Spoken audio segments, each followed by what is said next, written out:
There is so much to love about this project. The view's captivating. The landscape wraps around the bay there. I'm proud of the outcome.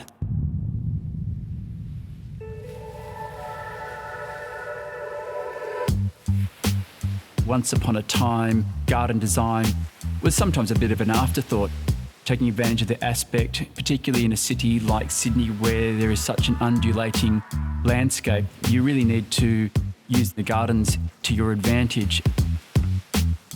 When we were engaged to redesign here at Gordon's Bay House, it really just felt like the whole bay was there for you.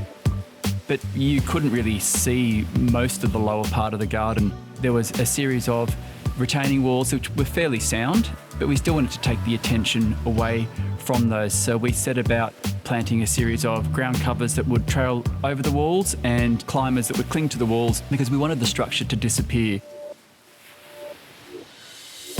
It's a steep site which falls down to the water, so there's so much exposure to the winds, which obviously carry salt with them as well. We were really keen to work with succulents and cactus. Plants like that will only shine when they are combined with some of the softer plantings that we've used across the site. Coastal plants, the silvers and the greys that give us that coastal feel. From the upper terraces you could see down to the deck that was down towards the water level and vice versa. And previously that connection wasn't there. I love it. I absolutely love it. And the more that we've spent time here, it's just proven to be such a beautiful home and great for our boys. I could just imagine them just enjoying Gordon's Bay when they don't need supervision and just running out onto the surf and doing what they need to, and having that on your doorstep, I think, is just magic. My sister Davina has always really been our counsel in relation to our interiors and how we've thought about the house. She understands what we like, but we also really love her aesthetic.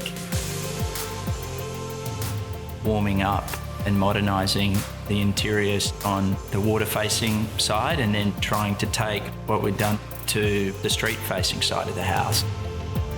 The facade was going to be quite dark, so we wanted to select plants that were going to have a real punch against the darker tones of the building.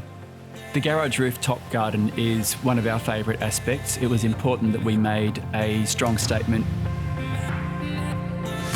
We were lucky enough here in the front courtyard of the formal dining area to inherit a small grove of olive trees.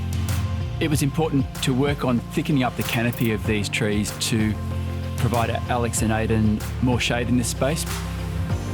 That place is quite contemplative and really quite beautiful, and none of that was there, prior to Secret Gardens going through. They've just redone that whole space and area, and the feel is great.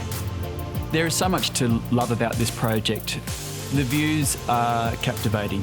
The landscape wraps around the bay there. I'm proud of the outcome that the team at Secret Gardens has come up with. When they do make those little changes, it changes the entire garden for the better. So it's always nice to know that someone else is looking at your space with fresh eyes.